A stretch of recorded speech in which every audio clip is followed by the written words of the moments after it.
अच्छे और बुरे की डेफिनेशन तुलनात्मक है, रिलेटिव है। और वो जो रिलेटिव थ्योरी है वो कोई नहीं समझता।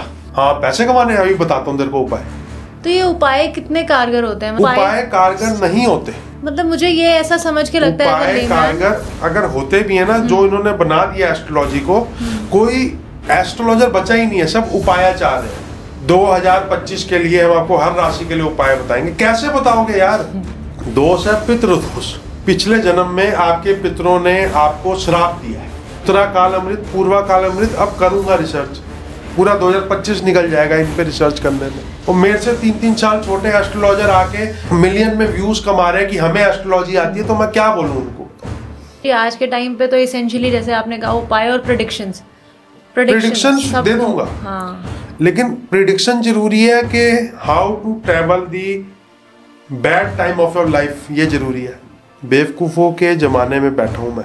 जो करते न्यूमरोलॉजी हैं, चाइनीज न्यूमरोलॉजी पढ़ते हैं, लोसू ग्रिड करते हैं, उपाय इंडियन देवताओं के देते हैं। रेवती नक्षत्र 30 डिग्री पे खत्म होता है, अश्विनी नक्षत्र 0 डिग्री से शुरू होता है। Seduction is a part of marketing.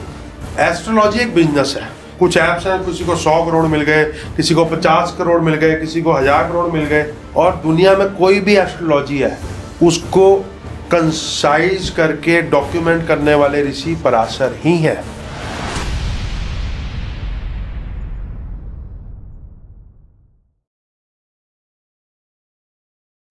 कुछ लोगों का मानना है कि हमारा पिछला जन्म ये डिसाइड करेगा कि हमें कैसा घर, जीवन साथी या करियर ग्रोथ मिलेगी।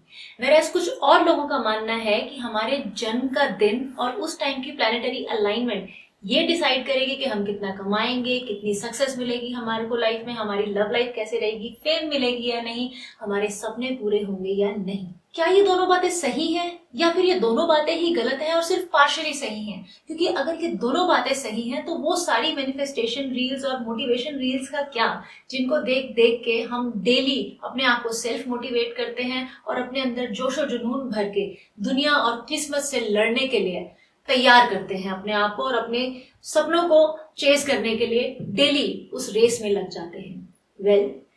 इन सवालों का कोई इजी आंसर नहीं है और कोई यूट्यूबर या इन्फ्लुएंसर आपको इन सवालों का जवाब नहीं दे सकता। इन सवालों का जवाब आपको अपने अंदर से और अपने एक्सपीरियंस से ही मिलेगा। इस पॉडकास्ट में हम इन सारे डिस्कशन पॉइंटर्स पे बात करेंगे जिससे आपको इन सवालों के जवाब तक की जर्नी तय करने में आसानी हो। आज हमारे साथ है वैदिक एस्ट्रोलॉजर राजन खिल्लन, जो हमें एस्ट्रोलॉजी पे एक लॉजिकल और साइंटिफिक पर्सपेक्टिव देंगे। So stay tuned. That's her podcast. That's her podcast. That's her podcast. That's her podcast. That's her podcast. Happy and thrilled to have you Rajan. Thank you so much. आपने Sunday का बहुत precious time हमारे लिए निकाला। Can't thank you enough.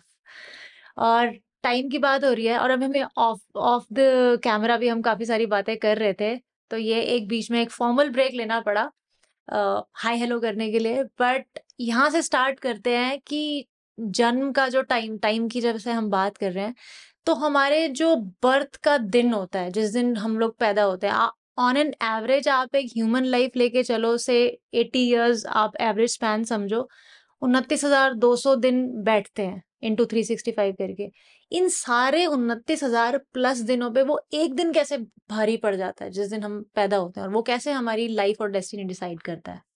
जब भी कोई भी कहीं पे भी पैदा होता है तो उसकी एक एम्बिकल कॉर्ड होती है जो माँ की बॉडी से होती है, वो कटती है।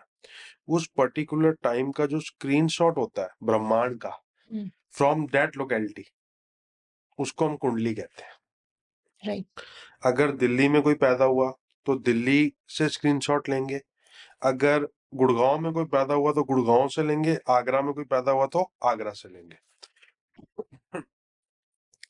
कोई मेरी फोटो उस एंगल से ले रहा है और उस एंगल से ले रहा है तो फोटो में डिफरेंस आएगा, at the same point of time आएगा। तो लॉन्गिट्यूड, लैटिट्यूड और डेक्लिनेशन हर जगह की अलग होती है, इसलिए हम इसको बोलते हैं जियोसेंट्रिक कुंडली। तो हम जब भी पैदा होते हैं उस जगह का स्क्रीनशॉट ऑफ ऑल द ग्रहs in the universe, all the नक्षत्रास in the universe is known as our horoscope. Hmm point 1 clear हो गया। अब पॉइंट 2 बताता हूँ आपको। उस हॉरोस्कोप को हम कुंडली कहते हैं। उसमें हमारे जो जनरलाइज वर्जन है वो ये कहता है कि 12 राशियां और 9 ग्रह हैं। उसका जो डिटेल वर्जन है वो ये कहता है कि 12 राशियां हैं, 27 नक्षत्र हैं और 108 नक्षत्र की पदाएं मिला के उप नक्षत्र हैं। ओके 9 ग्रह हैं और 5 उपग्रह हैं और बहुत सारे सेंसिटिव पॉइंट्स हैं कुंडली में। सेंसिटिव पॉइंट्स के बारे में कोई जानता नहीं है, जानता है तो बात नहीं करता। फॉर एग्जाम्पल इंदु लगन, होरा लगन, घटी लगन, वी घटी लगन, इनको मैंने नाम दिया सेंसिटिव पॉइंट्स, क्यों सेंसिटिव क्यों है ये? क्योंकि they are a intersection between two planets, okay intersection point between two planets. हम कौन सी तिथि में पैदा हुए हैं, कौन से वार में पैदा हुए हैं, कौन से नक्षत्र में पैदा हुए हैं, ये सब सेंसिटिव पॉइंट्स हैं। बहुत सारे कॉम्बिनेशंस होते हैं कुंडली में जिससे अच्छे और बुरे योग बनते हैं। दूध अच्छी चीज है कि बुरी चीज है? अभी तक तो सुना है अच्छी है, आजकल थोड़ा उसको क्रिटिसाइज करने लग गए हैं, बट अभी तक तो हमारे कल्चर में अच्छा ही माना जाता अच्छा माना जाता। दूध में हल्दी गिर जाए तो कैसा रहेगा? है, वो भी अच्छा है। तो combination of milk and turmeric is good. Is good. Milk and केसर का जो कॉम्बिनेशन है सैफरॉन का, वो कैसा है? वो भी अच्छा है। वो भी अच्छा। लेकिन अगर दूध में संतरा गिर जाए तो वो कैसा है? हाँ वो ठीक नहीं है, वो ठीक नहीं है। वो जाता ही नहीं इकट्ठे। ऐसी कुंडलियों में कॉम्बिनेशन होते हैं। दूध में विनेगर गिर जाए, दूध ही फट जाएगा, राइट। उसकी कैरेक्टरिस्टिक्स ही चेंज हो जाएंगी। तो ये सब इन्हीं कॉम्बिनेशंस को हम योग कहते हैं। ओके कुंडली में कई तरह के योग होते हैं, पंचांग में कई तरह के योग होते हैं। तो कुंडली इतना इजी प्रोसेस नहीं है कि राहु को देख के बता देंगे कि करियर कैसा रहेगा और वेल्थ कैसी रहेगी, अकेला राहु प्रिडिक्ट कर देगा। Multiple steps. तो करियर को लेके कोई एक पर्टिकुलर ग्रह नहीं बता सकता और फिनेंसेस को लेके भी नहीं बता सकता। तो ये जैसे आजकल डिवोर्सेस बहुत ज्यादा राइज पे है, तो वो आप पहले से कुंडली देख के हम बता सकते हैं कि इस बंदे के साथ नहीं बैठना तो मत करो इसके साथ, ऐसे? अगर कुंडली में डाइवोर्स लिखा है हम्म या सेपरेशन लिखी है तो वो लिखी है, हम्म, उसको मैनेज किया जा सकता है, उसको रेक्टिफाई किया जा सकता है, उसको ऑल्टर किया जा सकता है, लेकिन उसको सिरे से खारिज नहीं किया जा सकता। तो मैं इस चीज को समझना चाहती हूँ, ऑल्टर और मैनेज, इसका क्या मतलब है? उपाय?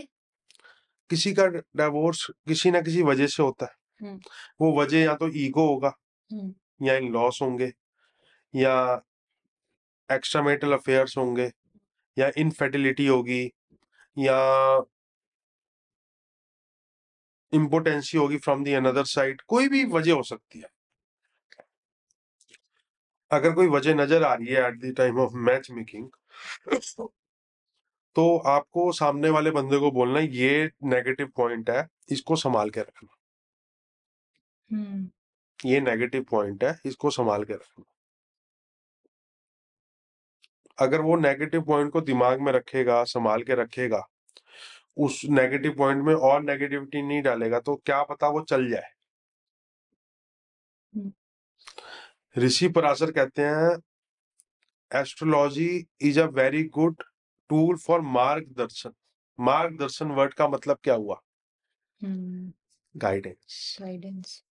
मार्गदर्शन वर्ड कई बार यूज किया गया है होरा शास्त्र में। हम प्रिडिक्शन कर देंगे, ये वर्ड भी यूज किया गया, प्रिडिक्शन वर्ड भी यूज किया गया होरा शास्त्र में। होरा शास्त्र में, लेकिन डेस्टिनी बदल देंगे ये कहीं नहीं यूज किया गया। तो एक बात बताओ, अगर ऑल्टर कर दिया हमने कोई चीज, तो वो तो वैसे ऑल्टर का तो मतलब ही हो गया बदल। अगर मैनेज कर दिया, अगर किसी को हमने मैंने बॉन्ड कर दिया। ऑल्टर ऑल्टर वर्ड को समझो, ऑल्टर की एक लिमिट होती है ना। हाँ, कोई जीन्स है या कोई कोट है जिसको ऑल्टर करना है, वो 2 इंच ऊपर नीचे हो सकता है। राइट। वो लिमिट के हिसाब से अगर वो ऑल्टर हो पाया तो कर पाओगे। हम्म। अगर किसी के लो इम्यूनिटी है तो उसको ऑल्टर कर सकते हो, उसको हाई इम्यूनिटी में कन्वर्ट नहीं कर सकते। ट्रू। राइट। इस तरह से चीजों को देखना होता है। ओके। तो होरा शास्त्र और लाल किताब भी हम काफी, ये दो चीजें काफी सुनते हैं एस्ट्रोलॉजी में। ये क्या है, अगर आप हमें समझा सकें? होरा शास्त्र और लाल किताब से पहले हम बात करते हैं हिस्ट्री ऑफ एस्ट्रोलॉजी की। ओके। एस्ट्रोलॉजी शुरू की ब्रह्मा जी ने। ब्रह्मा जी के बाद ये कई ऋषियों के थ्रू पराशर ऋषि तक पहुंची, ओके। जिसमें नारद भी हैं, सूर्य भी हैं, एक बहुत सारे ऋषियों के थ्रू पराशर ऋषि तक पहुंची। गर्म। जब पराशर ऋषि तक पहुंची, पराशर ऋषि वॉज दी ओनली ऋषि जिसने सारी एस्ट्रोलॉजी को कंपाइल करके 3 ग्रंथ बनाए। ओके। एक का नाम था होरा शास्त्र, और लिखी किसने थी? ऋषि द प्राश। ग्रेट ऋषि पराशर ने। तो उसका नाम हो गया पराशर होरा शास्त्र। एक का नाम था पराशर संहिता, अच्छा, वो भी एस्ट्रोलॉजी पे है। वो भी एस्ट्रोलॉजी पे है। और एक का नाम था, हाँ, जैसे हम डिस्कस कर ही रहे थे कि एस्ट्रोलॉजी के 3 पार्ट्स हम्म, है। नंबर 1 होरा शास्त्र, जो एक आदमी के बारे में बताता है। नंबर 2 संहिता, जो एक एरिया के बारे में बताता है, या वर्ल्ड ओवर क्या होने वाला है उसके बारे में बताता है। तीसरा पार्ट है गणित, गणित ज्योतिषम। अच्छा, that was the third book. That was the third book. Okay. लेकिन हमारी नालंदा यूनिवर्सिटी में लग गई आग, हम्म। और तीनों बुक्स की जो ओरिजिनल मैन्युस्क्रिप्ट थी वो गए जल। हम्म।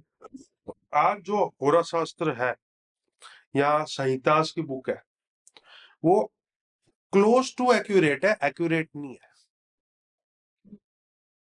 वो क्लोज टू एक्यूरेट है, एक्यूरेट नहीं है। लेकिन वो क्लोज टू एक्यूरेट भी 100% काम करती है। ओके। गाइडेंस के लिए तो 100% काम करती है। तो पराशर होरा शास्त्र, पराशर संहिता और गणित ज्योतिषम, हम्म। ये 3 पार्ट्स है एस्ट्रोलॉजी के। मैथमेटिकल एस्ट्रोलॉजी, संहिता मतलब मुंडेन एस्ट्रोलॉजी, और होरा शास्त्र मतलब एक आदमी की, एक पर्सन की पर्सनल लाइफ के ऊपर एस्ट्रोलॉजी। ओके। और हम बात कर रहे हैं होरा शास्त्र की। इसमें पराशर जी के बेटे थे ऋषि वेद व्यास। हम्म। वेद व्यास और वेद व्यास शिष्य थे पराशर के। Ved Vyas was the biological father of Pandu, Vidur and Dhritarashtra. तो पराशर होरा शास्त्र कितनी पुरानी हो गई? बिफोर महाभारत। गाइडेंस आपको शब्द की बात बताता हूँ। ऋषि जैमिनी ने धृतराष्ट्र को ये बोल दिया था, get rid of your first child okay. If you want to have a peaceful life. Dhritarashtra नहीं माना था। हाँ। तो astrology is equal to guidance. Hmm. हमें क्या अच्छा लगता है, क्या ये हम डिसाइड कर सकते हैं? अच्छा लगता है, ये तो डिसाइड कर सकते हैं हमारे लिए क्या अच्छा है। नहीं, हमें क्या अच्छा लगता है हम ये भी डिसाइड नहीं कर सकते। अच्छा। आपको मान लो खाने में मीठा पसंद है या चॉकलेट पसंद है, ये आपने डिसाइड नहीं किया है, ये आप guided by all the planetary या अलाइनमेंट अरेंजमेंट। ओह, ओके। इसको थोड़ा सा हाई लेवल करते हैं। चलो, हर आदमी की पसंद अलग होती है। हम्म। मेरे को मान लो छोले पसंद है, हम्म। नॉर्थ इंडियन पसंद है, लेकिन एक आदमी को चाइनीज पसंद है। हम्म। हर आदमी की पसंद अलग होती है। कलर्स में भी, हम्म। What you like. मेरे को डार्क कलर पसंद है, हो सकता है किसी को ब्राइट कलर पसंद हो। हर आदमी की सेक्सुअल प्रेफरेंस भी अलग होती है। कोई गे होता है, कोई लेस्बियन होता है, कोई इम्पोर्टेंट होता है, क्या ये उसके हाथ में होता है? मतलब हमें यहाँ बैठ के तो लगता है कि हाँ प्रोबेबली हाथ में होता है। कुछ हाथ में नहीं होता। हम्म, एक आदमी है, फिट है, फाइन है, हेल्थी है, उसके बाल उड़ गए, हाँ या उसको कोई स्किन डिजीज हो गई, या कैंसर ही हो गया, चलो, ये उसके हाथ में होता है? कभी अपनी, जो भी 40 साल से ऊपर के लोग हैं, अपनी लाइफ को रिवाइंड करो, ढंग से सोचो, आपके हाथ में क्या था? हम्म इसी को किस्मत कहते हैं, और ये सब पराशर वाला शास्त्र में लिखा हुआ है। अब लाल किताब में क्या लिखा हुआ है? उपाय। ऐसा कोई शब्द नहीं है लाल किताब का जो उपाय से जुड़ा ना हो। अच्छा और उपाय करने के बाद, क्या एक आदमी गे है, या एक लेडी लेस्बियन है, या कोई, किसी को कोई एडिक्शन है, क्या वो लाल किताब करने के बाद वो चीज ठीक हो जाएगी? मेरे को आंसर मिला नो। ऐसा नहीं है मैंने लाल किताब पे रिसर्च नहीं की, लेकिन लाल किताब is not backed by the technicals, okay not backed by the logic, it is above logic. आप नदी में वो चीज बहा दो जो ग्रह आपका अच्छा नहीं है, तो आपका वो ग्रह अच्छा हो जाएगा। ये लाल किताब की वन ऑफ द स्टेटमेंट है। ये तो बताओ कि ग्रह अच्छा और बुरे की स्टेटमेंट क्या है आपकी? हम्म मैं अच्छा हूं या मैं अच्छा नहीं हूं, मेरा सूर्य अच्छा है या मेरा सूर्य अच्छा नहीं है, इसकी स्टेटमेंट क्या है? नक्षत्र ये लोग नहीं मानते, राशि ये लोग नहीं मानते, लाल किताब वाले। लाल किताब वाले। ओके तो अच्छे और बुरे की स्टेटमेंट कैसे लेके आऊं? तो नक्षत्र और राशि के बगैर तो एस्ट्रोलॉजी कैसे हुई? तो वही तो लाल किताब वालों से पूछता हूं मैं। हाँ हम्म जुपिटर फलाने फलाने घर में है तो पूजा मत करो, या ये मत करो, या वो मत करो, वो ठीक है, हम्म वो मैं कर लूंगा, मान लेता हूं, लेकिन लॉजिक, रीजनिंग क्या है? कौन सा नक्षत्र, कौन सी राशि? और दुनिया में कोई भी एस्ट्रोलॉजी है, उसको कंसाइज करके डॉक्यूमेंट करने वाले ऋषि पराशर ही है। पहली बुक जिसको ग्रंथ की कैटेगरी मिली हुई है, पराशर और शास्त्र बुक नहीं है, हम्म ग्रंथ है। दूसरा है जैमिनी सूत्रम। अच्छा तीसरा है बृहद जातकम, वरामीर का। चौथा है सारावली। पांचवा है जातक परिजात। ये सब एस्ट्रोलॉजी पे है, ये सब एस्ट्रोलॉजी के ग्रंथ है। ग्रंथ है। मुझसे बात ही वो कर सकता है जिन्होंने ये ग्रंथ पढ़े हुए हैं। हम्म ये सब वैदिक एस्ट्रोलॉजी में आता है। हाँ, सर्वार चिंतामणि, द ग्रेट कालिदास, उत्तरा कालामृत, पूर्वा कालामृत। तो ये सब सिखाते हैं कि कैसे रीड करना है। हाँ, ओके ग्रंथ को पढ़ के आपको चार्ट इंटरप्रेट करने की बहुत सारी टेक्निक्स मिलती हैं। ओके और लोग लोग कहते हैं पराशर अलग है, जैमिनी अलग है। उनको मैं महाभारत के कोट दे दूंगा, Jaimini was the student of Parashar. Hmm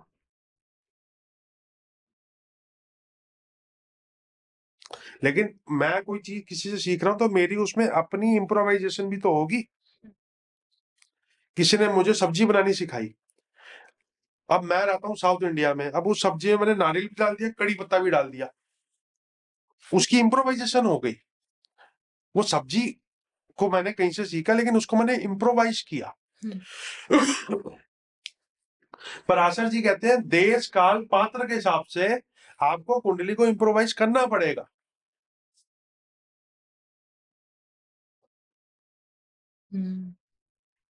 right तो जैसे हम कुंडलियों की और लोग होरा शास्त्र जैसे ह्यूमन बीइंग्स की, इंसानों की बात कर रहे हैं, तो इसमें जैसे हम अकेले हमारी कुंडली, एक बंदे की कुंडली, एक इंसान की कुंडली उसके डिफाइन करती है, या उसके जो परिवार वाले हैं उनका भी कंबाइंड परिवार वाले कहाँ से आएंगे? कुछ इज देयर? अगर मेरे पिताजी बहुत अच्छे हैं, हाँ हाँ। मेरे लिए नियत वाइज बहुत अच्छे हैं, लेकिन सक्सेसफुल नहीं है, हम्म। तो मैं सूर्य को अच्छा बोलूंगा बुरा बोलूं? राइट। और अगर बहुत सक्सेसफुल है लेकिन मेरे लिए अच्छे नहीं है, तो मैं सूर्य को अच्छा बोलूंगा बुरा बोलूं? हाँ। राइट।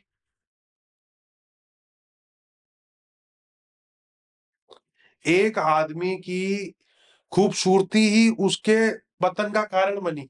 उस खूबसूरती को अच्छा बोलोगे बुरा बोलोगे? राइट।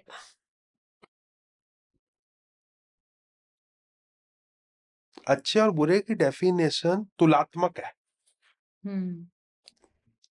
रिलेटिव है। रिलेटिव है।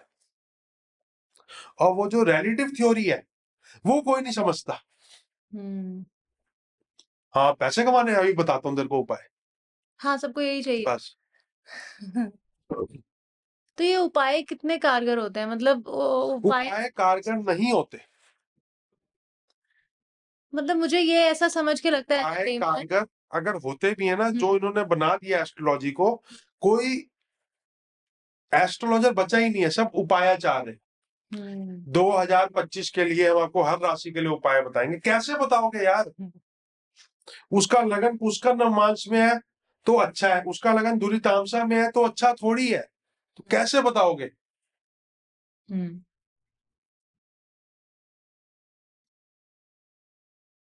कुंडली में बहुत सारे दोष होते हैं। वो दोष क्या है मैं बताता हूं आपको, क्या है वो दोष। एक दोष है पितृदोष। हम्म। पिछले जन्म में आपके पितरों ने आपको श्राप दिया है, आपको कर्ज किया, आपको बद्दुआ दी है, तो इस जन्म में आपको क्या लग गया? पितृदोष। अच्छा, पितृदोष। वो कैसे देखेंगे? वो सूर्य से देखेंगे। सूर्य नीच का है, खराब है, गुल्लिक के साथ बैठा है, पाप कतरी में बैठा है, दुरी तामसा में बैठा है, 22वें दृष्कांड का लॉर्ड है, खर नवमास या खर दृष्कांड का लॉर्ड है। ये सब पितृदोष के छोटे छोटे बड़े बड़े फॉर्म्स हैं। ओके। मून खराब है, मून खराब है तो माँ के साथ सेम चीजें। वीनस खराब है, शुक्र खराब है तो अपोजिट जेंडर के साथ ये चीजें।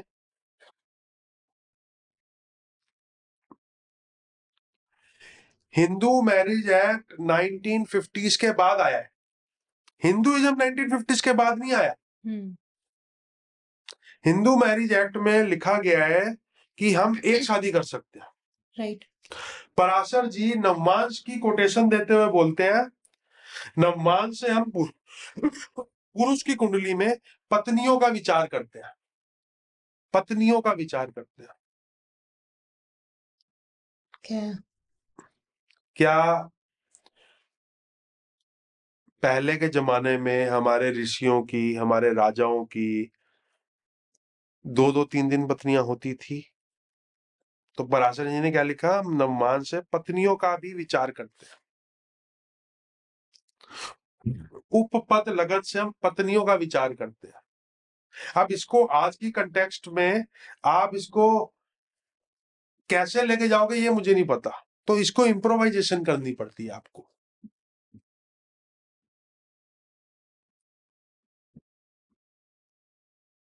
ओके, और इसको कैसे समझा जाए आज के कॉन्टेक्स्ट में? इसको समझने के लिए आपको कम से कम 200-300 घंटे देने पड़ेंगे, हम्म। पढ़ना पड़ेगा, वैदिक लिटरेचर को पढ़ना पड़ेगा। मैंने आपको इतनी सारी बुक्स का नाम बताया, मैंने खुद नहीं पढ़ी सारी बुक्स, मैंने सिर्फ 2 या 3 बुक्स पे रिसर्च किया है। उनका नाम है पराशर वरा शास्त्र, सारावली और बृहद जातक। सर्वार्थ चिंतामणि उत्तरा काल अमृत, पूर्वा काल अमृत, अब करूंगा रिसर्च। पूरा 2025 निकल जाएगा इन पे रिसर्च करने में। हाँ, बहुत वास्ट रहते हैं ये चीजें तो। और मेरे से 3-3 साल छोटे एस्ट्रोलॉजर आके मिलियन में व्यूज कमा रहे हैं कि हमें एस्ट्रोलॉजी आती है, तो मैं क्या बोलूं उनको? तो नहीं, एस्ट्रोलॉजी आज के टाइम पे तो इसेंशियली जैसे आपने कहा उपाय और प्रिडिक्शन प्रिडिक्शन दे सबको। दूंगा, हाँ, लेकिन प्रिडिक्शन जरूरी है कि how to travel the bad time of your life, ये जरूरी है। ट्रू। वो प्रिडिक्शन के नाम पे डराते हैं ना। हम्म। कोई बोले कि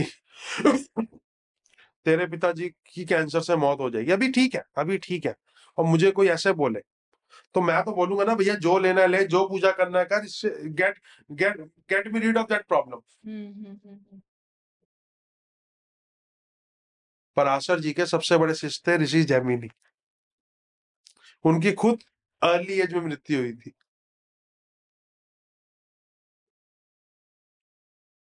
तो इससे एक और ये भी सवाल आता है कि जो वो लोग जो एस्ट्रोलॉजी जानते हैं वो क्या अपनी कुंडली देख के अपने लिए वही काफी सेम कर वही चीज करेंगे ना। भला कर सकते हैं?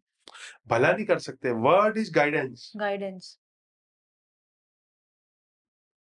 हम्म। क्योंकि जो है वो चेंज तो नहीं हो चेंज सकता। कुछ नहीं होता।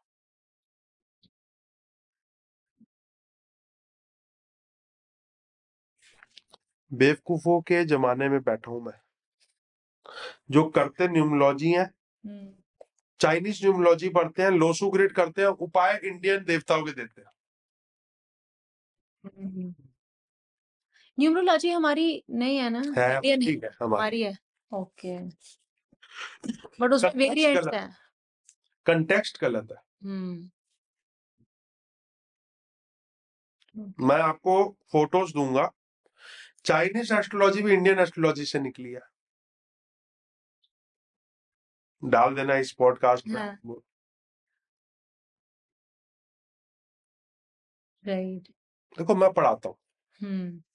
तो मैंने अपने गुरुजी से पूछा, मैं पढ़ाता हूँ तो मेरी रिसर्च मैं क्या करूं?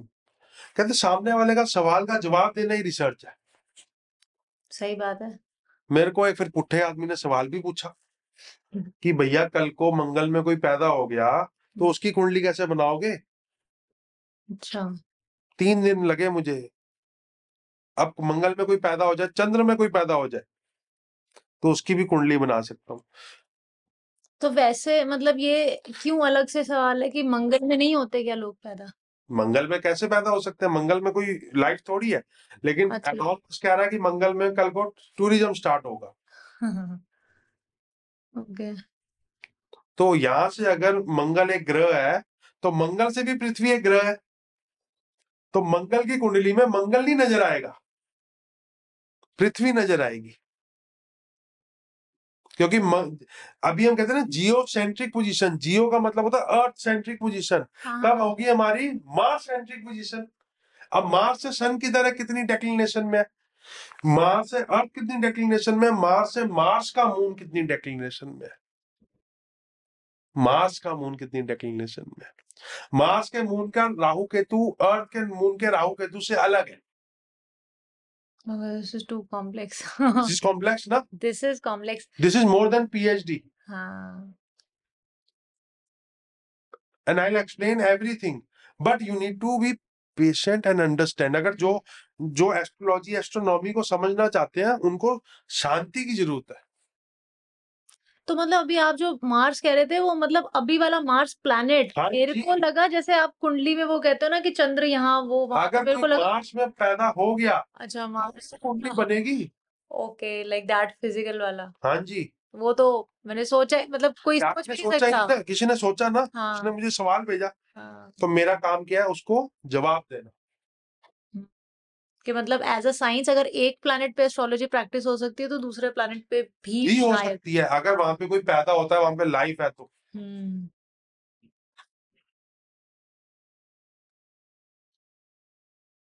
सेम एस्ट्रोलॉजी सेम ग्रंथ के हिसाब से प्रैक्टिस हो सकती है। या लाइक जैसे आपने कहा था एंगल चेंज हो जाएगा देखने का। Longitude, latitude and declination.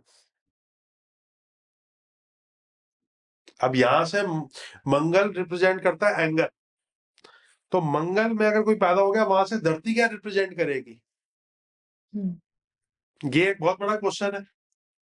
True. इसका आंसर भी है, और होरा शास्त्र में है इसका आंसर। अच्छा। पंचांग में इसका आंसर मिलता है। पंचांग के 27 योगों में से एक योग है धृति। धृति योग से इसका आंसर मिलना शुरू होता है।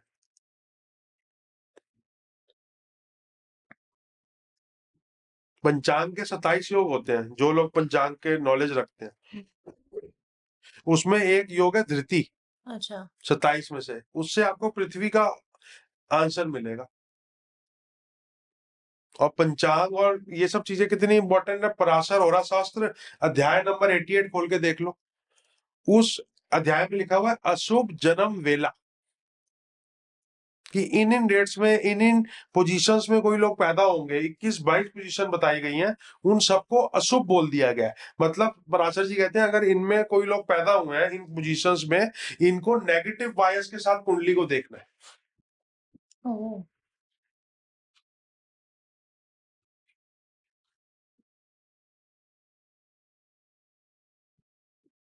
तो क्या एस्ट्रोलॉजर्स देखते हैं उसको नेगेटिव बायस के साथ ही? मैं अपनी जिंदगी में 200 एस्ट्रोलॉजर से मिला हूं, 2 को मैं जानता हूं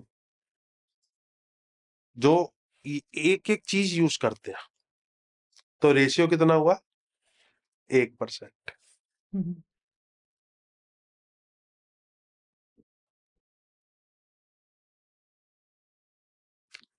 आई want to be logically correct astrologer. अगर मैं जवाब नहीं दे पाया तो प्रॉब्लम मेरी है। जवाब जरूर मिलेगा, लेकिन आपको पढ़ना पड़ेगा।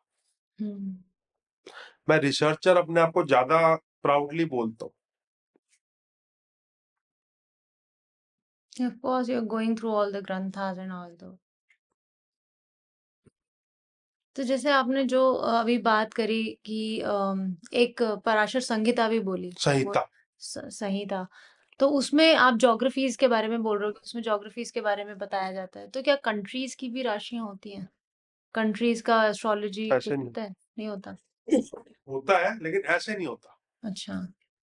जैसे इंडिया की या कुछ? एक बृहद संहिता जो वरामीर ने लिखी थी, द ग्रेट वरामीर, उसमें एक चक्र है कूर्मा चक्र, उससे कंट्रीज का आइडिया लगता है। अच्छा। कंट्रीज की राशियां नहीं होती, क्योंकि हम नेम राशि को नहीं रिप्रेजेंट करते। मतलब नेम्स के ऊपर बेस्ड नहीं? आपका नक्षत्र मूल है, हम्म। आपका नाम नेहा है। नेहा और मूल नक्षत्र के नाम होते हैं वाय से। हाँ। Yukta, Yukhi, Yashika, right. Yamini. Right. Birth से यही निकला था, वो मेरी मम्मी ने फिर नेहा हाँ, कर दिया तो कोई नाम नहीं मिला होगा तो नेहा कर दिया होगा। था। राइट। और एक ये गंडमूल क्या चीज होती है? गंडमूल, मांगलिक हम सुनते हैं, तो आप थोड़ा मांगलिक के बारे में बताएं जिसमें ज्यादा लोगों को नॉलेज है। और ये गंडमूल मैं अपनी उसी से ही कह रही हूँ, कुंडली से ही। हर प्लेनेट का ना अपना एक इनहेरिटेंट नेचर होता है। हम्म। मांगलिक वर्ड आया मंगल से, और मांगलिक नया वर्ड है। इसको बोलते थे कूजा दोष। कूजा दोष वर्ड था ओके। जो ग्रंथ में लिखा है। कूजा इज मंगल, मंगल दोष। ये मांगलिक वर्ड भी कहीं मिला नहीं ग्रंथ में, ये हमने अपनी सहूलत से बना रखा। हमने सूरज से बना रखा, लेकिन है दोष है, कूजा दोष है। तो ऋषि पराशर क्या कहते हैं कि मंगल जहां बैठता है वहां पे आक्रामकता आती है। अगर मंगल 7th हाउस में बैठेगा, 7th हाउस हो गया अपोजिट जेंडर का, जिसमें आप गर्लफ्रेंड, वाइफ और अपोजिट जेंडर है, वहां पे अगर आक्रामकता आई तो क्या होगा? तो बने। एग्रेशन आएगा। हम्म। तो वो कहते हैं अगर एक एग्रेसिव है तो दूसरा भी एग्रेसिव होना चाहिए। तो कहते हैं मांगलिक की मांगलिक के साथ शादी करा दो। 7th हाउस मंगल। 8th हाउस मंगल में आक्रामकता आएगी हस्बैंड की फैमिली या वाइफ की फैमिली की तरफ। Okay. 12th हाउस मंगल में आक्रामकता आएगी बैड प्लेजर्स में। 1st हाउस मंगल में बंदा खुद ही गुस्से वाला होगा, और 4th हाउस मंगल में आक्रामकता आएगी हस्बैंड या वाइफ अपने स्पाउस के रिश्तेदारों की तरफ। आप अपने स्पाउस से प्यार करते हो लेकिन उसकी चाची नानी मामी को आपने कुछ बोल दिया, तो आपकी फैमिली लाइफ क्या स्मूथली चलेगी? तो इन 5 कैटेगरीज में मंगल एग्रेशन को रिप्रेजेंट करता है। एग्रेशन बुरा है अच्छा है, ये देखने के भी तो 10 तरीके हैं। राइट। अगर किसी स्पाउस को एडिक्शन है और उसका हस्बैंड या वाइफ उसको एडिक्शन रोकने के लिए एग्रेसिव हो रहा है, वो एग्रेशन तो अच्छा है और रिक्वायर्ड भी है। वो रिक्वायर्ड भी है। किसी भी कंटेक्स्ट में अगर किसी की डिजायर ज्यादा है, वो एग्रेशन भी अच्छा हो सकता है। कोई किसी को गलत करने से रोक रहा है, वो एग्रेशन भी अच्छा हो सकता है। तो लोग क्या करते हैं, because of approach of good and bad, सही और गलत की अप्रोच की वजह से चीज को ढंग से समझ नहीं पाते। हाँ, मतलब ब्लैक एंड व्हाइट नहीं देखो। ब्लैक एंड व्हाइट नहीं देखना, चीज को रिलेटिव होके देखना है।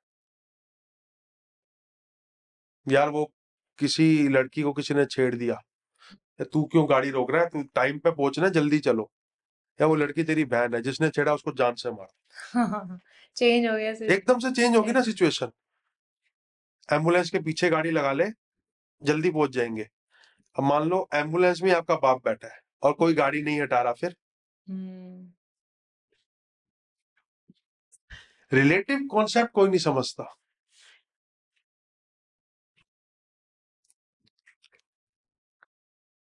Sometimes the husband of miss world is also depressed. Sometimes the wife of the richest person in this world is also depressed. Everything is regarding the context. So true. हो सकता है मेरे से ज्यादा खुश एक ऑटो वाला हो, और मेरे से ज्यादा दुखी एक बहुत बड़ा सेलिब्रिटी या बहुत बड़ा बिजनेसमैन हो। ये दो चीजें पॉसिबल है कि नहीं है? बिल्कुल। चलो अगला क्वेश्चन बताओ। नहीं, गंडमूल के लिए भी मैं गंडमूल मूल नक्षत्र एक नक्षत्र है जिसके नाम पे गंडमूल वर्ड यूज किया गया। गंड का मतलब होता है गांठ। गांठ का मतलब होता है जैसे नॉट। हम नॉट बांधते हैं, लेसिस बांधते हैं, नॉट बांधते हैं। हमारे ना 9 नक्षत्र होते हैं। एक नक्षत्र 13 डिग्री 20 मिनट का है। क्या? हमारी टोटल राशियां 12 और टोटल नक्षत्र है 27। टोटल राशियां कितनी है? 12 और टोटल नक्षत्र है 27। तो एक राशि में कितने नक्षत्र है? 2.25। 2.25। लेकिन 9 नक्षत्र 4 राशियों में आते हैं, फिर अगले 9 नक्षत्र 4 राशियों में आते हैं, और उसके अगले 9 नक्षत्र 4 राशियों में आते हैं। तो जो नक्षत्र और राशि एक पॉइंट पे खत्म हो रही है, जो नक्षत्र और राशि एक ही पॉइंट पे खत्म हो रही है, ये सिर्फ 6 नक्षत्रों के साथ कॉम्बिनेशन बन रहा है। इन नक्षत्र के जो प्लेनेट अधिपति हैं, प्लेनेट अधिपति, वो या तो केतु होते हैं या बुध होते हैं। पहला जो रेवती नक्षत्र 30 डिग्री पे खत्म होता है, अश्विनी नक्षत्र 0 डिग्री से शुरू होता है, और इसमें राशियां भी खत्म हो रही हैं उस पॉइंट पे। तो ये दोनों हो गए गणमूल। दूसरे गणमूल हुए अश्लेषा नक्षत्र 30 डिग्री पे खत्म हो रहा है कर्क राशि का, और मघा नक्षत्र 0 डिग्री पे, ये भी हो गए गणमूल। और तीसरा है ज्येष्ठा नक्षत्र और मूल नक्षत्र। अब ये 6 गणमूल नक्षत्र में उन्होंने कहा सबसे ज्यादा डेंजरस कौन सा है, गुंडा कौन है। एक सरदारों की कॉलोनी में तो उसको नाम दे देते हैं ना, जहाँ पे मेजोरिटी ज्यादा होती है जिस चीज की, उसको उस चीज का नाम दे देते हैं। जैसे जहाँ पे सरदार ज्यादा रहते हैं उनको बोलते हैं नामधारी कॉलोनी। ये इन पर्टिकुलर लोगों का एरिया है। मेजोरिटी से नेमिंग आ जाती है ना, तो इन सबकी मेजोरिटी में जो सबसे बड़ा गुंडा है वो मूल नक्षत्र है। अच्छा। तो गंड मूल का मतलब ये 6 नक्षत्र का ग्रुप है जो कि वेवरिंग लाइफ देता है, फ्लक्चुएशंस होती हैं लाइफ में, जो गंडमूल नक्षत्र में पैदा होते हैं। गंडमूल एक तरह से मोड़ हो गया। ओके, तो मतलब ये वाली इस सिचुएशन वाले लोग इसेंशियली उनकी लाइफ में अप्स एंड डाउन फ्लक्चुएशंस ज्यादा होती ज्यादा रहती है as compare to. Okay okay. हैं। जितने भी मोड़ है कुंडली में, हाँ हाँ एक मोड़ रोज आता है, हाँ। सनसेट और सनराइज, राइट, ये एक मोड़ हो गया। ये सबकी लाइफ में आता है। नहीं, सनसेट और सनराइज तो रोज ही आता है ना। हाँ, बट ये तो सभी की राशि अगर वाले। कोई सनसेट के टाइम पे पैदा हो रहा है, डॉट सनसेट के टाइम में, अच्छा वो भी एक मोड़ का काम करेगा, अच्छा। वो भी एक सेंसिटिव पॉइंट का काम करेगा। तिथियों में अष्टमी, पूर्णिमा और अमावस्या, ये सब मोड़ सेंसिटिव पॉइंट्स बन जाती हैं। नक्षत्रों में ये सेंसिटिव पॉइंट्स बन जाते हैं, ये 6 नक्षत्र। हाँ। तो जितनी भी चीजों में मोड़ आता है कुंडली में, वो सारे नक्षत्र, सारी तिथियां, सारे पॉइंट्स, वो सारे फ्लक्चुएटिव हो जाते हैं। ये बहुत सही चीज बताई। मेरे मम्मी को हमेशा मेरे से मतलब पेरेंट्स को ये शिकायत रहती थी कि तू बहुत फ्लक्चुएटिंग तेरे लाइफ में ना, तू ऐसे क्यों नहीं स्थिर होकर क्यों नहीं कोई काम करती। अब मैं बताऊंगी लॉजिकल रीजनिंग मेरा फॉल्ट ही नहीं है, फॉल्ट, है ना। मैं क्या कह रहा हूँ, एक आदमी को सिगरेट पी के मजा आ रहा हाँ है, हाँ उसमें उसका फॉल्ट ही नहीं है। हाँ एक आदमी को स्पाइसी पसंद है और एक आदमी को मीठा पसंद है, हाँ। उसमें उसका फॉल्ट आप निकाल ही नहीं सकते। राइट। एक एक क्वेश्चन मिला है किसी को बात पूछा हाँ कि हम कह रहे हैं कि मेरा फॉल्टिंग हम्म मतलब मेरे प्लैनेट्स का वजह से जो सब हो रहा है वो इस सब बात को सुन के जो पॉडकास्ट देख रहे हैं तो हो सकता है लोग फिर हाँ, हर चीज को responsibility लेना एकदम से हाँ वो कर देंगे कि हम हमारा तो फॉल्ट ही नहीं है, फिर इसका मतलब। हाँ पूछो। नहीं अभी अच्छा हाँ। आई तो don't even want to edit this. तो ये जितेश का बहुत एक लॉजिकल इस पे क्वेश्चन आ गया, जैसे मैं कह रही हूँ मेरा तो फॉल्ट नहीं है, मैं जाके बताऊंगी। तो ऐसे ही अगर सारे लोग अपनी जिम्मेवारी से ही हट जाएं कि भाई अब तो जो हो रहा है अगर हमारे हाथ से कुछ बुरा भी हुआ है तो हमारा तो फॉल्ट ही नहीं है। बुरे और अच्छे की डेफिनेशन क्या है? हम्म। बुरे, इररिस्पॉन्सिबल से कुछ भी हमसे इररिस्पॉन्सिबल हम बिहेवियर शो करते हैं और उसकी फिर रिस्पॉन्सिबिलिटी नहीं लेते हैं, कोई अनएथिकल एक्ट करते हैं और उसकी रिस्पॉन्सिबिलिटी नहीं लेते हैं, बोलते हैं ये तो हमारे प्लैनेट्स में पहले से ही डिफाइन था। तो उसका कोई भी एक्ट करोगे उसका आपको काउंटर एक्ट तो मिलेगा ही। हम्म। कर्मा कभी वेस्ट नहीं होता। जो हो रहा है चाहे अच्छा है या बुरा है, हो तो भगवान की मर्जी से रहा है। हम्म। आपके हिसाब से नहीं हो रहा तो बुरा हो रहा है। हम्म। 2016 में मैंने बोला, ए कृष्ण भगवान मेरे साथ तू क्या कर रहा है, मैंने क्या किया गलत, और आज मेरे को अपनी कैपेबिलिटी से थोड़ा सा ज्यादा मिला, तो आज मैं बोलता हूँ मैं डिजर्व करता था, मैंने मेहनत की है, मैंने वो किया। टेक्निकली मुझे एस्ट्रोलॉजी करते हुए मजा आता है। मेहनत या हार्ड वर्किंग वो होती है जो काम आप बेमन से कर रहे हो। राइट। जो हो रहा है वो अच्छा हो रहा है या बुरा हो रहा है, ये भी तुलनात्मक बात हो गई ना। कुंभकर्ण कहता मेरे भाई को किसी ने हाथ लगाया मैं उसको जान से मार दूंगा, और रावण लक्ष्मण कहता मेरे भाई को किसी ने हाथ लगाया मैं उसे जान से मार दूंगा। दोनों अपना भाई धर्म निभा रहे हैं, दोनों मिलेंगे आपको स्वर्ग में ही। एनिमल मूवी आई थी ना, कि पिताजी को किसी ने हाथ लगाया तो उसका हाथ तोड़ के फेंक दूंगा। तो टेक्निकली वो बाप और बेटे की एक स्टोरी लाइन थी, the son loves his father. तो उसमें फिर तुलनात्मक चीजें आ जाती हैं, रेलिवेंट थ्योरी आ जाती है। राइट। बताऊं चीजें? हाँ हाँ ऑफ कोर्स, मतलब मजा आ रहा है। एक क्लाइंट है, उसका नाम मान लेते हैं XYZ। XYZ कहता यार भाई, जब मैं 12th में था ना, मैंने एक लड़की को प्रपोज किया। That was the most beautiful girl in my school, और उसने मेरे को हाँ कर दी। तो उस दिन मैं ये सोच रहा था, यार मैं कितना लकी आदमी हूँ, उस लड़की ने मुझे हाँ कर दी। Point one.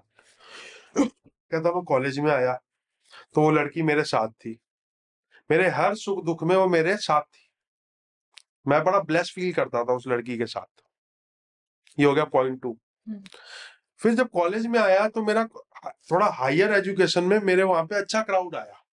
हम्म, तो मुझे रियलाइज हुआ कि जब मैं किसी कॉन्वेंट स्कूल में या कहीं पे पढ़ रहा हूँ, तो उससे, मतलब नॉट इंटेंशन लेवल पे नहीं बात कर रहा, लेकिन in terms of seduction, attractiveness, और अच्छी लड़कियां भी हैं। हम्म, कहता आज मैं दुबई शिफ्ट हो गया हूँ। हम्म, कहता now I am almost a millionaire, multi millionaire. कहता मैं जो इस सेडक्टिवनेस और अट्रैक्शन को ना, मैं एज ए लग्जरी लेता हूँ। I don't want to make my wife sad. तो मैं क्या करूं? हम्म, मैं इस सेडक्शन को या अट्रैक्शन को लग्जरी लेता हूं। I don't want to make my life sad. तो मैं क्या करूं? क्या जवाब दूं मैं इस बात का? वो अपनी गलती मान रहा है।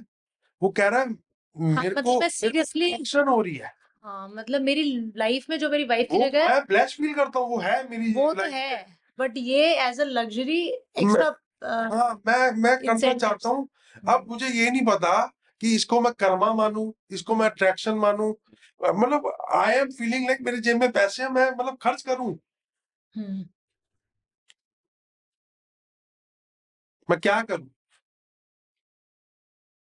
जब उसने मुझे लाइन बोली, मुझे तो पता है कि ये सब वो कर चुका है। वो मुझसे एक वैलिडेशन लेने आया है। हाँ वो सब वो कर चुका है, वो मुझसे क्या लेने आया है? वैलिडेशन। वैलिडेशन लेने आया है कि कोई तो बोल दे कि मैं गलत नहीं हूं। क्योंकि अगर उस पर गोली चलेगी तो मैं हम्म, उस पर गोली नहीं चलने दूंगा। जो गोली चलाएगा मैं भी गोली मारूंगा।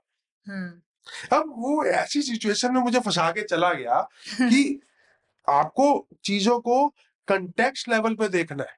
हम्म, आपको चीजों को नॉन कंटेक्स्ट लेवल पे नहीं देखना। यही हमें हमारे अवतार बता के गए, राम जी भी, हम्म, कृष्ण जी भी। कृष्ण जी प्यार करते थे रुक्मणी से। पहले तो राधा से प्यार करते थे, हाँ शादी हुई रुक्मणी से। उससे पहले शादी हुई सत्यभामा से। कृष्ण जी ने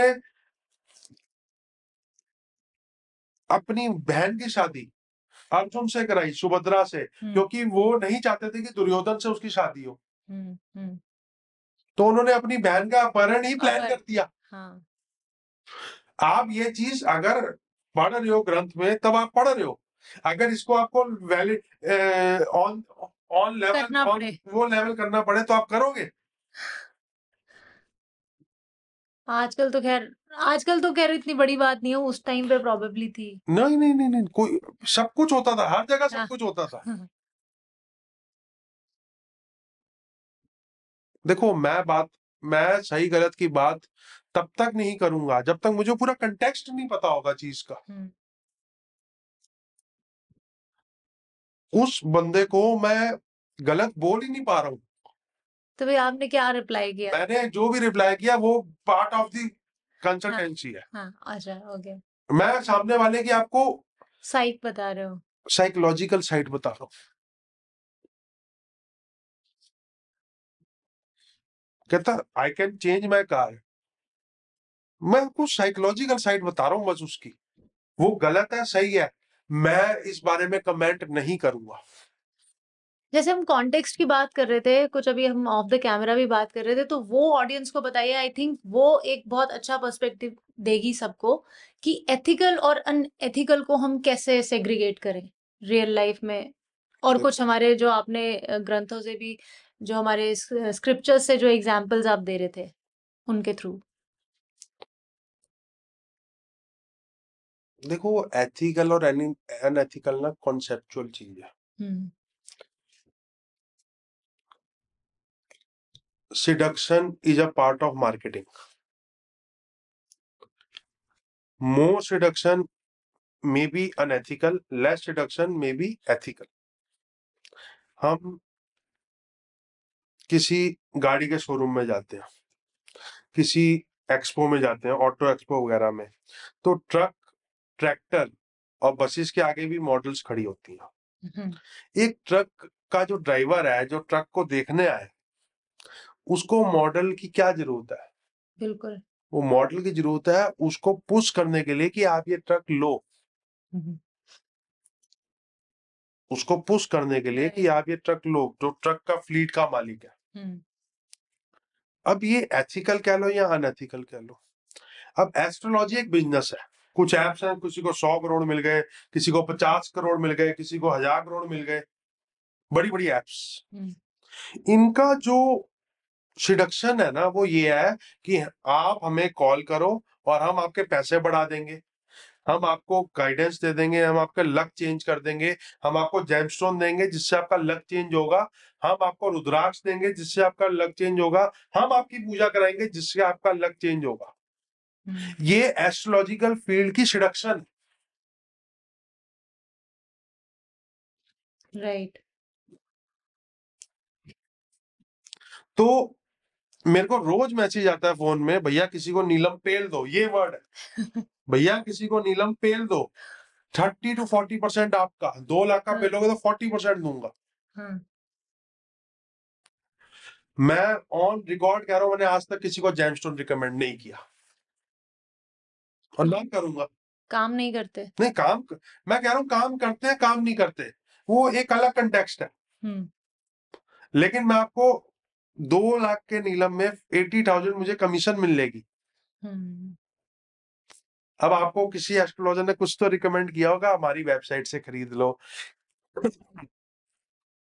क्रिस्टल खरीद लो, रुद्राक्ष खरीद लो, घड़ी खरीद लो, नीलम खरीद लो, पन्ना खरीद लो।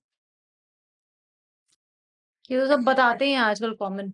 ये बताते हैं ना। अगर लेकिन मैं 1000 रुपए फालतू अपनी कंसल्टेंसी फीस में बढ़ा दूंगा, उसमें उसका दिमाग हो जाएगा खराब। हाँ। डॉक्टर के साथ भी यही होता है। भैया आप हमारी लैब में 2-4 टेस्ट रिकमेंड कर देना, 30-40% आपका। देखो मैं बड़ी सिंपल बात करता हूँ, मैं सिंपल आदमी हूँ। I am not a celebrity astrologer, but I want to be the most logical astrologer and I teach astrology. मैं 100 बच्चों को पढ़ाता हूँ और मैं चाहता हूँ वो बच्चे फील ब्लेस करें, और अगर वो भी आगे कोई गलत काम कर रहे हैं तो कोशिश करूंगा ना करें। लेकिन astrology is all about guidance, and guidance तुलनात्मक या रिलेटिव होती है, नॉन रिलेटिव नहीं होती। आप एक साइड पूरी सुनो, उसके बाद ही आप जवाब दोगे ना। मैं किसी को बोलूं भैया तूने पंगा नहीं लेना, किसी से नहीं लड़ना, अब वो रोड पे चल रहा है और एक लड़की का मान लो रेप हो रहा है, तो वो ये दिमाग में थोड़ी हो जाएगा मेरे को किसी तू पत्थर मार और उसको रोक। अगर तू उससे लड़ नहीं सकता तो दूर से पत्थर मार के भाग जा।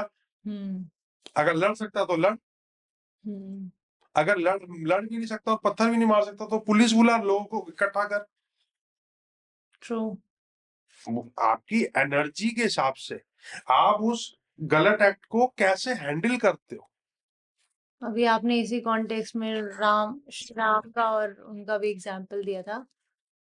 मोहिनी रूप अगर भगवान विष्णु नहीं बनाते तो राक्षसों के पास चला जाता अमृत, और राक्षस पहले ही बहुत स्ट्रांग थे, वो बैलेंस बनाने के लिए उन्होंने मोहिनी रूप बनाया। जब राक्षस राहु केतु का रूप ले सकते हैं, अमृत ग्रहण कर सकते हैं, सोचो सबके पास आ जाता तो कितना मोटा कलेश हो जाता। सही बात है। अब देव और राक्षस भी तो आपस में भाई हैं, biologically they are same. Aditi माता और दिति माता दोनों ऋषि कश्यप की वाइफ ही तो है। The male DNA of rakshas and dev is same, the female DNA is different. लेकिन हम ये भी देखते हैं ग्रंथ अपने स्क्रिप्चर्स में भी देखते हैं और रियल लाइफ में भी देखते हैं, how come negativity over power क्यों करती है हमेशा? उसमें ज्यादा पावर कैसे आ जाती है? क्योंकि नेगेटिविटी ज्यादा नजर आती है ना। बहुत अच्छी कॉलोनी में आपको कूड़ेदान तंग करेगा, कूड़ेदान में बहुत अच्छी कॉलोनी नहीं तंग करेगी। एक आदमी में आपको उसका जो नेगेटिव फैक्टर है वो तंग करेगा, चाहे वो एरोगेंसी हो। मान लो मैं कल को एरोगेंट हो जाता हूँ, तो कोई ये थोड़ी कहेगा मेरे को एस्ट्रोलॉजी आती है, मैं अच्छा आदमी हूँ, वो सारे उसमें करेंगे एरोगेंट है, एरोगेंट है, एरोगेंट है।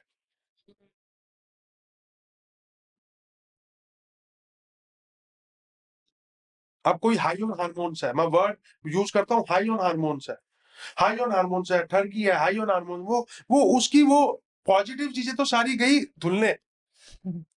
राइट।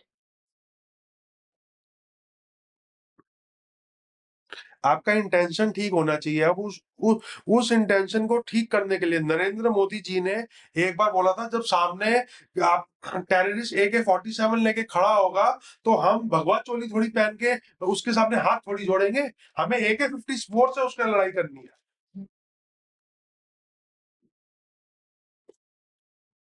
कुछ दिन पहले ही मैंने वो इंटरव्यू देखा है, प्रभु चावला के साथ था। तो जब टेररिस्ट AK-47 लेके खड़ा है तो आप क्या क्या करोगे आप? इवन यू आर मतलब ग्रंथ पढ़े हुए हैं, स्पिरिचुअल लीडर हो, आपको नॉलेज है ग्रंथों की, उस टाइम क्या करोगे? लाइक अभी इसी कॉन्टेक्स्ट में हमने बताया था, श्री राम ने भी फिर धनुष उठाया और धनुष उठाए, ताड़का को मारा। ताड़का को मारा, क्योंकि अगर वो ताड़का को नहीं मारते और 2 दिन और सोचते तो 20-50 ऋषि और निपट जाते। ताड़का तो मारे जा रही थी। अगर वो बाली को ना मारते तो वो कंटेक्स्ट में हो गया ना कि बाली सुग्रीव की बीवी को अपने अंदर मतलब हरण कर लिया उसने, अपहरण कर लिया सुग्रीव की बीवी का, कंटेक्स्ट में ले गए ना अपने। उनकी वाइफ का रावण ने अपहरण किया था, तो बाली ने क्या किया था, सुग्रीव की वाइफ का अपहरण अपने कंटेक्स्ट में ले गए, कहते तू वो कर, मैं पीछे से। भगवान राम खुद कहते हैं, रामचरितमानस का कोट है, बेटी छोटे भाई की बीवी, कुंवारी कन्या को कोई बुरी नजर से देखता है, साले को जान से मार, इसका पाप नहीं इसका पुण्य लगेगा, मैं बैठा हूं। क्योंकि पाप पुण्य का हिसाब करने वाला कौन है, विष्णु। अगर बेटी को, छोटे भाई की बीवी को और सुकन्या को, द द द गर्ल जिसके पीरियड्स मतलब वो नहीं, उसको अगर कोई बुरी नजर से देखता है या कुछ अनएथिकल करता है, साले को जान से मार दो। ये है उसमें। ये है।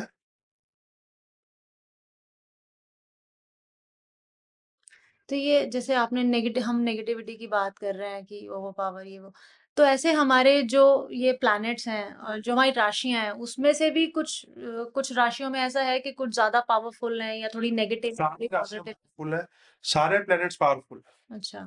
जो प्लैनेट पावरफुल होगा आपका मोडस ऑपरेंडी वैसा होगा। मेरा बुध बहुत पावरफुल है, तो मैं जब पढ़ाता हूँ, मैं जब एस्ट्रोलॉजी करता हूँ, मैं थोड़ा ह्यूमर क्रिएट करता हूँ, समझाने की कोशिश करता हूँ अलग अलग तरीकों से। अगर मेरा वीनस पावरफुल होता तो मैं उसको अट्रैक्ट करने की कोशिश करता। वीनस अट्रैक्ट करता है, बुध समझाने की कोशिश करता है, मंगल एग्रेशन कर देता है। जोन सा प्लेनेट पावरफुल होगा उसके कंसेंचुअल आपकी नेचर में, आपकी बॉडी में आएंगे ही आएंगे। मून इमोशनल कर देता है। क्या मैं इधर किसी को इमोशनल करके समझा रहा हूं?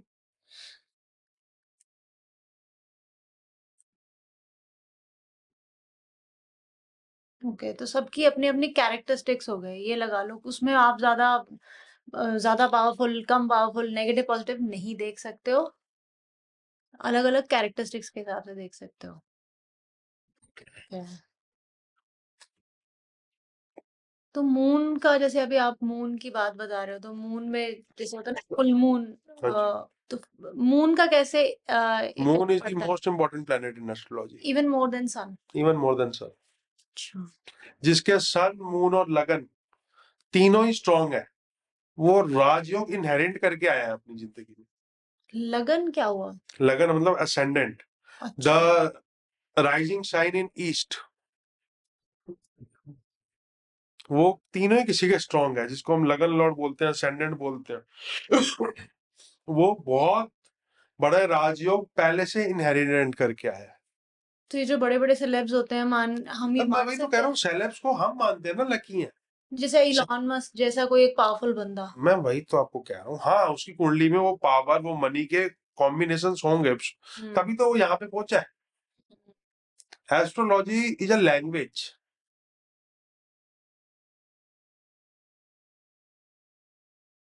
लेकिन उसको समझने के लिए आपको, मैं स्पेनिश बोल सकता हूँ, लेकिन स्पेनिश एग्जिस्ट करती है ना, तो पहले सीखूंगा तो बोल पाऊंगा और समझ पाऊंगा। Same with astrology. राइट। तो इस समय जैसे हम राजयोग की बात कर रहे हैं कि जिसका सन मून और लगन स्ट्रांग होगा उसका राजयोग है, हम डेली बेसिस पे जैसे देखते हैं ना कि मतलब वी फील मोटिवेटेड ऑल्सो कि नहीं, आपकी विल पावर, सब कुछ आपके विल पावर और आपके रिजॉल्व पे डिपेंड करता है, तो फोबिया कहाँ से आता है? साइकोलॉजिकल है। साइकोलॉजिकल है। हाँ, और साइकोलॉजी की कोई डेफिनेशन है? मतलब कुछ तो होगी। कोई डेफिनेशन नहीं हम्म, है। एक आदमी से प्यार करता है, हम्म, उसके पीछे, अगर कोई अपोजिट जेंडर से प्यार करता है, लोग बोलेंगे उसके पीछे लस्ट है, हार्मोन्स है। हम्म, लेकिन वो लस्ट हार्मोन ओवर होने के बाद भी वो प्यार कंटिन्यू है, बुढ़ापे तक प्यार हो रहा है, फिर कोई बोलेगा आदत है। हम्म, लेकिन इसकी कोई एग्जैक्ट डेफिनेशन नहीं है ना। राइट। क्लास में जो टॉपर होता है, क्या जिंदगी में वो टॉपर होता है? Not essentially. There is no fix definition of anything in this world. I am the example. 2016 में मेरे consulting astrologer justice Ashan Kapoor ने कहा था, तू आगे बढ़ जाएगा, और जब बढ़ेगा तो ठीक ठाक आगे बढ़ जाएगा, कोई दिक्कत नहीं आएगी, रोटी पानी किसी चीज की कभी कोई दिक्कत नहीं आएगी। 1-2 साल खराब है, and you will teach astrology one day. Just take a oath कि no manipulation in astrology. Indirectly वो ये कहते हैं एस्ट्रोलॉजी में कोई मैनिपुलेशन नहीं करना, यही मार्केटिंग है, ये भी तो मार्केटिंग है। राइट, बट पॉजिटिव है आई थिंक। पॉजिटिव हाँ, मार्केटिंग। हाँ, हाँ। फिर हमारे दादाजी कहते थे, समझदारों की भीड़ नहीं होती, भीड़ में समझदार नहीं होते। भीड़ हो गई है न्यूमरोलॉजिस्ट और वास्तु की। हाँ। आता मेरे को दोनों ही है, लेकिन वैदिक पराशर होरा शास्त्र वो उनको नहीं आता। हम्म।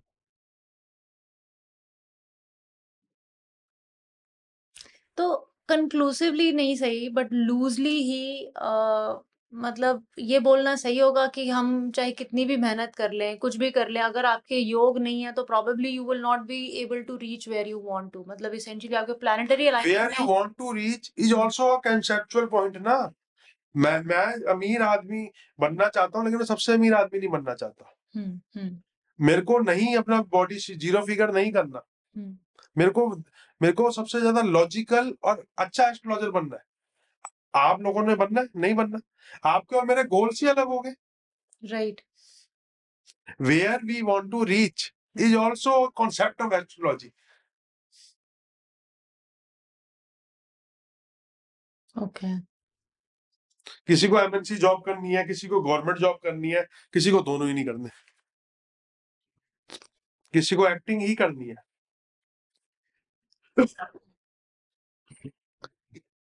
इसलिए मैं कहता हूं, जो हम चाहते हैं वो हमारे हाथ में ही नहीं है। हाँ, मतलब हमारे पसंद, जैसे आपने इनिशियली बोला कि हम हमारी पसंद नापसंद भी इससे डिफाइन हो रही है, हाँ, प्लैनेट से। आप क्या कह रहे थे? इसी पॉइंट पे है। हम्म, अगर पसंद नापसंद डिफाइन हो रही है।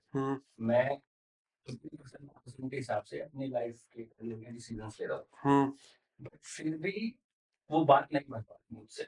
मेरी मेहनत कहीं ना कहीं पड़ गई है, या फिर कह लो कि मतलब क्या हो रहा है पता नहीं। एक इसने बोला, मैं इसके हिसाब से अपने डिसीजन ले रहा हूँ, नहीं करना, ये नहीं करना, बट फिर उसके बाद मैं ही या मेरा अभी एग्जांपल के साथ दूंगा इसका आंसर। बोल, पूछ लो। तो ऐसा क्यों होता है? मतलब हाँ। कंफ्यूजिंग भी है, हाँ। समझना चाहिए। हाँ। तो बहुत ज्यादा कंफ्यूजिंग सी चीज है। नहीं, ये आपने पूछ लिया। I am going to written it like this. मतलब ये है कि अगर हम प्लानिटरी सब कुछ ही डिफाइन हमारे कर रहे हैं, तो हम अपने गोल्स भी हमने उसी के हिसाब से सेट करें, बट फिर भी हम अगर अचीव नहीं कर पा रहे हैं, तो इसमें मतलब हमारा इंडिविजुअल का कहाँ पे कितना आएगा योगदान, और कितना हमारी दुनिया का राशि सबसे का। अच्छा शेफ होगा, हाँ, क्या हम उसे जानते होंगे? हम उन्हीं को जानते हैं जो हमें नजर आ रहे हैं। राइट। और जो सेलिब्रिटी शेफ्स हैं, उसमें से एक सेलिब्रिटी शेफ है जो कहता है मैंने 10-20 साल पहले रेस्टोरेंट खोला और मैं आत्महत्या कर रहा हूँ। रणवीर बरार, बड़ा अच्छा शेफ है। उसने 2 या 3 बार रेस्टोरेंट खोला और वो तीनों बार फेल हो गया। इसका यह मतलब नहीं है कि वो बुरा शेफ है, उसका यह मतलब था उसका modus operandi towards doing the business was wrong. क्योंकि रेस्टोरेंट चलाने के लिए मार्केटिंग भी चाहिए, रेस्टोरेंट चलाने के लिए सिडक्शन भी चाहिए। खाना अच्छा होना is one of the factor, खाना अच्छा होना is one of the factor. ऐसे ही अब वो टीवी में आता है, यूट्यूब में आता है, अपने चैनल में वो बनाता है, दूसरे रेस्टोरेंट्स को असिस्ट करता है, अपना नाम देता है, वो इस चीज से सक्सेसफुल हो गया। तो काम वो वही कर रहा था जब वो फेल हुआ, काम वो वही कर रहा था आज जब वो सेलिब्रिटी है। तो उसी काम में अप्स एंड डाउन्स आ गए ना। राइट। बच्चन साहब, बच्चन साहब की 50% से ज्यादा फिल्में फ्लॉप है, लेकिन उन्होंने अपने आप को एंडोर्स इतना अच्छा किया कि एक आदमी क्या इतने लंबे टाइम तक काम कर सकता है। हाँ, that way he is an exception. 55 साल इंडस्ट्री में काम करे जा रहे हैं। आज भी सुबह 6 बजे निकल गए होंगे कहीं काम करने। तो Right. कोई भी अपनी 1, 2, 3 बड़ी क्वालिटीज की वजह से बन जाता है। बच्चन साहब की क्वालिटी मान लो डिसिप्लिन है, रोज काम करना है, किसी चीज को ना नहीं करना है, और अनथक लेवल तक काम करना है। तो काम करते जा रहे हैं, करते जा रहे हैं, करते जा रहे हैं, करते जा रहे हैं, करते जा रहे हैं। लेकिन अगर प्रोबेबिलिटी देखोगे तो उनकी 50-50 की प्रोबेबिलिटी है हिट और फ्लॉप फिल्म होगी। क्योंकि वो इतना काम कर रहे हैं, या कोई भी इंसान इतना काम कर रहा है, तो उसकी फिर हिट परसेंटेज भी तो ज्यादा ही होगी हिट ना। परसेंटेज भी ज्यादा हो जाएगी। हाँ। हमारे दादाजी 1922 बॉर्न थे, 2016 में डेथ हुई, 94 इयर्स तक जिंदा रहे। उन्होंने पार्टीशन भी देखा, पार्टीशन के दंगों में उनको किसी का कत्ल भी करना पड़ गया, फिर उन्होंने गरीबी भी देखी, फिर उन्होंने अमीरी भी देखी। From not eating food for 5 days because of money, because of my brother और मैं ताया जी और समथिंग, उन्होंने मर्सिडीज BMW में भी ट्रेवल किया।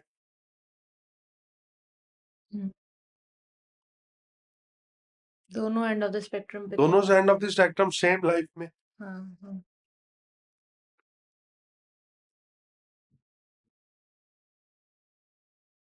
वो दशा अंतर दशा आपके टाइम जोन से पता चलेगी कुंडली देख के। आप अभी एक दशा की बात कर रहे थे।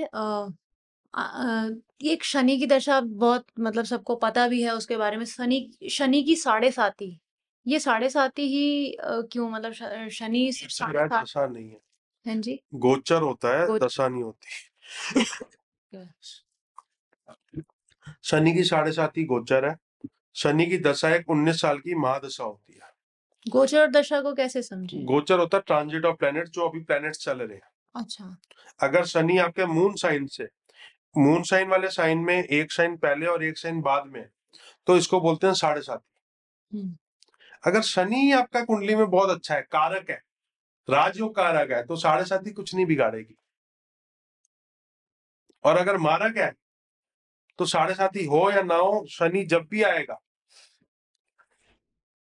बैंड बजाएगा।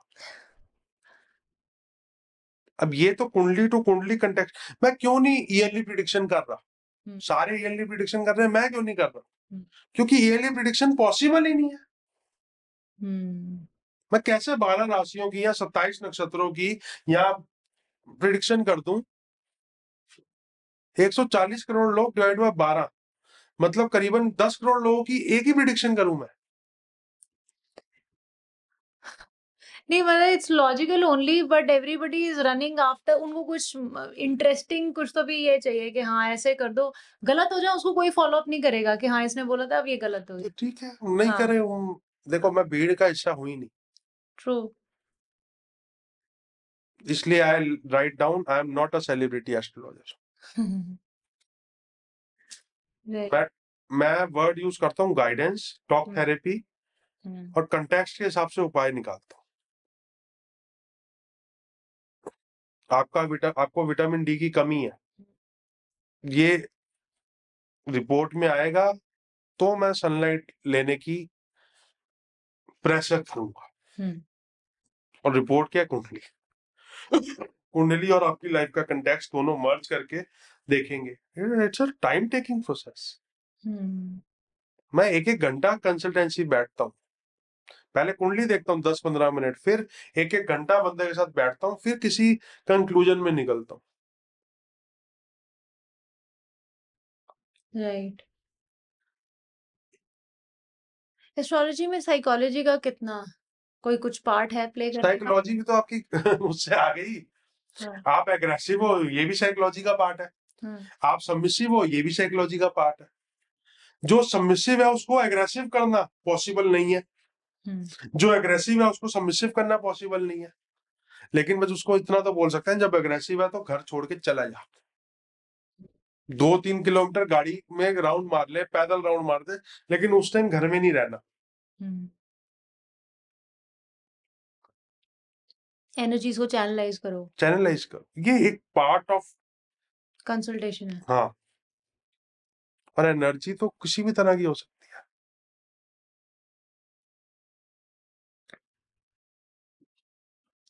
राइट। आपकी खुद जैसे एस्ट्रोलॉजी में आप प्रैक्टिस भी कर रहे हो, आपने अपनी लाइफ के कुछ ऐसे किस्से जहाँ पे आपने खुद अप्लाई किया हो अपने ऑन प्रिंसिपल्स, जैसे होता है ना, अपने अपनी कुंडली को देख के आप? I was a revengeful person. अच्छा। अब मैं रात को सबको माफ करके सो जाता हूँ, और अगर किसी से माफी मांगनी होती है माफी मांग लेता हूँ। Now I am not a revengeful person, क्योंकि उस आदमी की गलती थी ही नहीं। मैं एस्ट्रोलॉजी इसलिए पढ़ रहा हूँ, किसी ने मुझे धोखा दिया था बिजनेस में। मैं एस्ट्रोलॉजी इसलिए पढ़ रहा हूँ, यहाँ तक इसलिए पहुंच पाया क्योंकि किसी ने मुझे रिजेक्ट किया था। वो रिजेक्शन अच्छा है कि बुरा है? उस दिन तो बुरा था। वो रिजेक्शन हुआ, मैं भागा, मैं जानने की कोशिश की, वो जानने की जिज्ञासा में, क्यूरियोसिटी में यहाँ पे बैठा।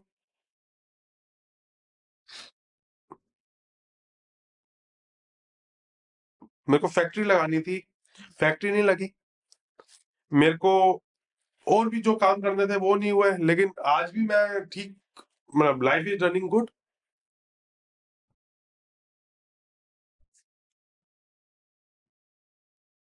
जिंदा रहो, खेल तो चलता ही रहेगा। राइट।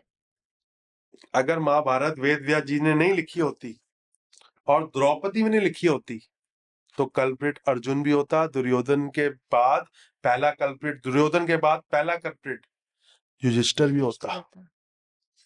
क्योंकि कंटेक्स्ट वेद व्यास जी ने अपने कंटेक्स्ट पे लिखी। अगर यही महाभारत विदुर ने लिखी होती तो सबसे बड़ा पापी धृतराष्ट्र होता। अगर यही महाभारत गांधारी ने लिखी होती तो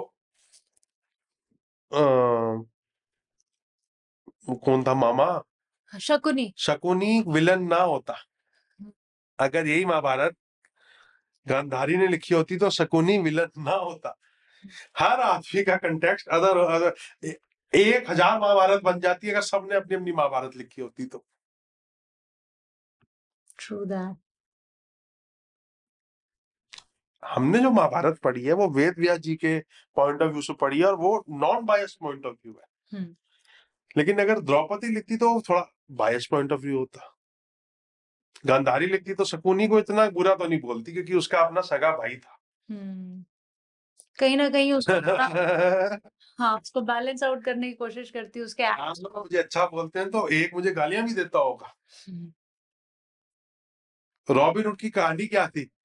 किसी को लूट के सबको पैसा दे दिया, सब कह रहे हैं रॉबिन हुड जिंदाबाद और ये हमारा मसीहा है।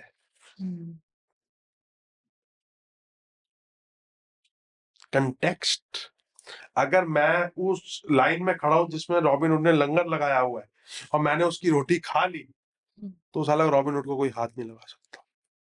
चाहे उसने उस रॉबिन हुड ने गलती की है या नहीं की वो अब मैटर ही नहीं करता। और ये कंटेक्स्ट को समझना बहुत जरूरी है अगर आप एस्ट्रोलॉजर हो तो।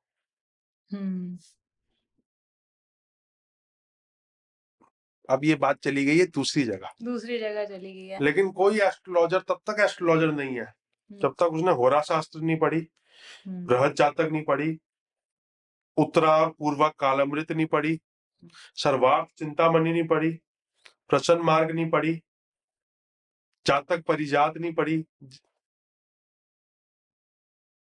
ये तो मुझे सिर्फ नाम अभी जो ध्यान आ रहे हैं वो बोल रहा हूँ और भी बहुत है। जैमिनी सूत्रम नहीं पढ़ी, ये कैसे भूल गया? जैमिनी सूत्रम नहीं पढ़ी, द ग्रेट ऋषि जैमिनी। सारावली नहीं पढ़ी। राइट। नाम नहीं पता यार एस्ट्रोलॉजर को, इन ग्रंथों का नाम भी नहीं पता। They can't talk to me also. मैं उनकी बात कर रहा हूँ जो फेक है। बिल्कुल। And I think it becomes a responsibility मतलब जो लोग जिनको ज्ञान है या जो लोग इस बारे में बात कर सकते हैं उनकी भी रिस्पॉन्सिबिलिटी बनती है to call out also so that इतना भ्रम फैले भी नहीं। जो हम तो देख रहे हैं थ्रू पॉडकास्ट फैल भी रहा है कि भाई कुछ भी कोई भी आके कुछ भी बोल देता है तो हम फॉलो करने लग जाते हैं। मैं भ्रम हटाने के लिए गया किसी बड़े आदमी के पास। वो कहता भैया ये आपको भ्रम हटाना है, आपने ये बोलना है, ये चेक साइन कर दो। न्यूज में पीआर चलती है, PR needs lot of money. मैंने अभी नीलम किसी को बेचा नहीं, नीलम 4-5 बेच दूंगा तो मैं भी उधर जाके अपनी पीआर कर लूंगा। PR needs money. राइट। कोई नहीं पूछता पेट्रोल पंप में जब आप 5,000 रुपए देते हो, कोई पेट्रोल पंप का ओनर नहीं पूछता है 5,000 रुपए कहाँ से आए हैं, वो 5,000 का पेट्रोल डालता है। कोई पूछता है कि कंसल्टेंसी के पैसे हैं, चोरी के पैसे हैं, लूटे हुए पैसे हैं? सही बात है। अगर कोई मेरे को फीस दे रहा है मेरी कंसल्टेंसी की, मैं पूछता हूँ भैया ये पैसे कहाँ से लाया, चोरी करके लाया, डाका डाल? कोई नहीं पूछता ना। This is black and white. Government वाला ब्लैक एंड व्हाइट अलग है, इधर वाला ब्लैक एंड व्हाइट अलग है।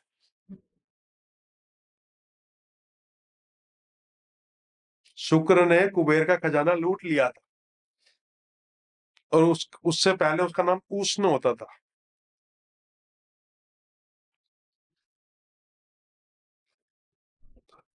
तो चीजों को समझना, कंक्लूड करना ये तब तक 100% पॉसिबल नहीं है जब तक आपके पास सारे कंटेक्स्ट नहीं है।